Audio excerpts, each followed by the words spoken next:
Hey, it's Matt Schrader from Score the Podcast. Here's a little bonus conversation we had with this week's guest, Tina Guo, about Wonder Woman, Hans Zimmer, and bringing the metal sound to classical music. Enjoy.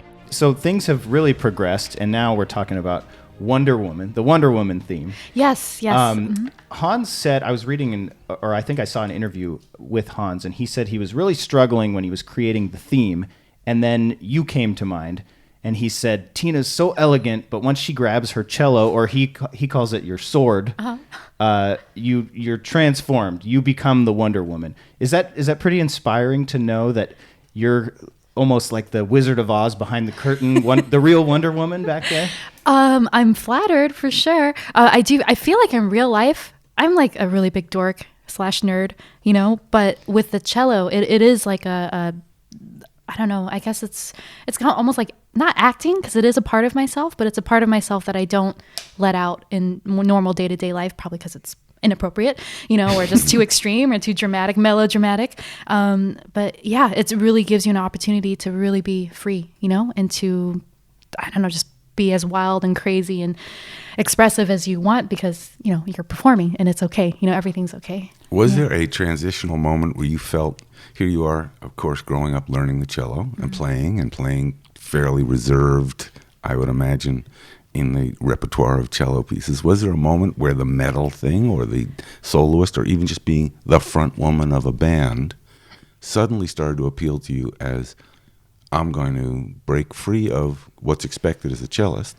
I think, they always say nature versus nurture. And for me, I think that part of me was definitely in my nature, because I remember from a very young age, this is slightly off topic, but not really, because it kind of, applies to it. But so my grandparents, my mother's parents, raised me in China, in Shanghai, for the first 5 years of my life, because both of my parents are classical musicians. And at that time, they were very lucky to have been scouted in China for classical music. And they were given scholarships to study in America, but they couldn't bring me. So they just had me, and they both went to the Hart School of Music in Connecticut. And then I was not left behind, but they had to leave me in China for a little bit.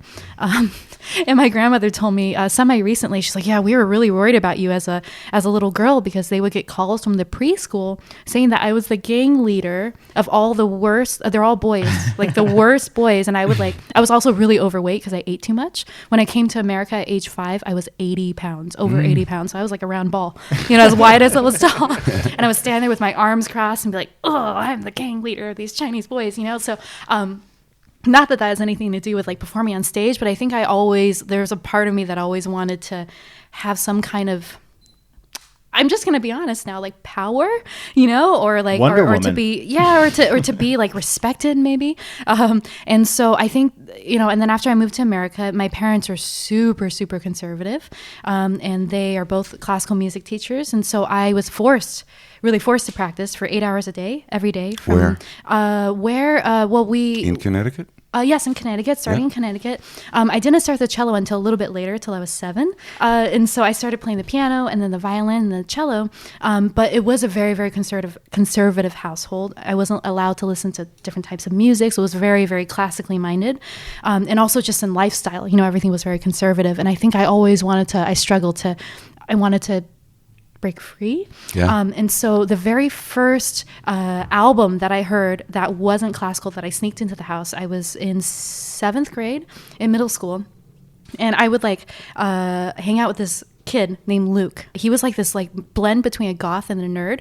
So he had long long black hair and really thick Coke bottle glasses, so it's kind of nerdy. And then he would wear black lipstick, which I thought was so cool. I'm like, oh my God, he's so weird. I love it. I want to be weird too, but I wasn't allowed to be weird, so I had to look normal.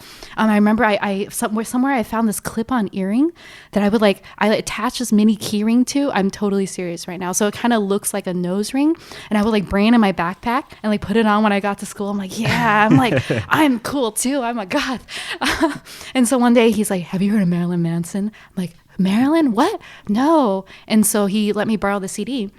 And I had this really old boombox in my room, and I put the volume all the way down to like barely 1, so that no one outside the room could hear it. And I turned on, it was, I think, what was the first, it was Antichrist Superstar, so whatever the first track Beautiful was on there. People? The Beautiful People. That was like yeah. huge back, oh my gosh. And I had my Great ear, track. my ear like right up to the speaker, and I go, the Beautiful People, trying to be metal. And I think that was when it first started, and that was very early. I was maybe 12 or 13. But for a long time, there's a lot of repressed everything was repressed. And at that time, I was playing concertos, doing all the competitions, and I was performing with orchestras. And so it was kind of a Jekyll and Hyde, hiding the other side. So it wasn't until I went to college at USC, and I wasn't allowed on the internet. The internet had been invented. I think I was maybe in an end of elementary school, middle school. They were AOL was like mailing out those CDs. Yeah. Oh, right. And you would get really excited if like one page loaded in 5 minutes. But even with that, I wasn't allowed on the internet. So really, when I got to college in 2004 at USC, I was studying classical cello. But it was the first time in my life that I was able to have, to be exposed to videos, to YouTube, which was in the very early stages of YouTube. So there weren't that many videos, but I started watching guitar player videos. Yngwie Malmsteen was like the first guitar player. And I at that time, because my musical vocabulary was very limited to like classical music only. And so I could kind of relate to it because his playing is very neoclassical, it just sounds classical, but played really fast and with like a backbeat, with the drums. So I checked him out, and then like Steve Vai and all those guys. And I would try to like understand, because I'd never improvised. I'm like, what are they playing? Like the scale patterns are different.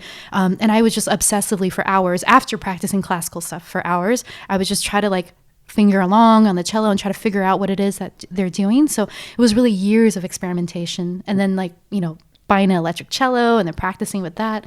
Were your parents happy about this transformation? Absolutely not. Oh my goodness. So this video, the Queen Bee video that I mentioned earlier, Which I can't wait to see. Thank you. But after my parents saw that, they were so angry. I think they might have called me screaming. And then they were like, what are you doing? You've brought shame upon the family. And then all of our students are going to quit. Like, it was just really dramatic, but obviously that didn't happen. And now I think I might have like converted them slightly the other way into being a little bit more open after they've seen that, I haven't crashed and burned. Actually, your parents have been listening to death metal for the last few weeks. I know they've Marilyn Manson. Right. What's really amazing is, of course, classical musicians often are amazed by the whole area of improvisation. Mm-hmm. It's foreign to them when you sit down at a piano and you kind of make it up on the spot. Right. And sometimes they just can't make the transition.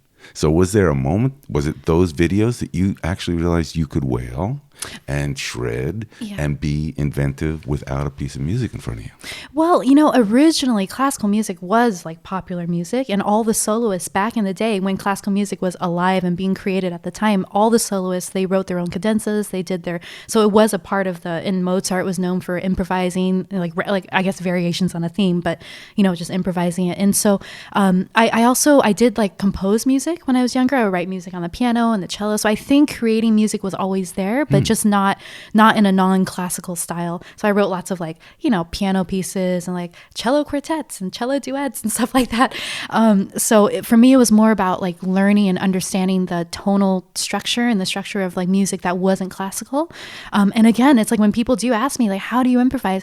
You just have to practice. You put on songs from every different genre and you just randomly try to play on top of it and see what fits. And I think after many, many hours and like years, of doing it, it just becomes easier, just like anything else, Don't forget to subscribe on Apple Podcasts or your favorite podcast platform.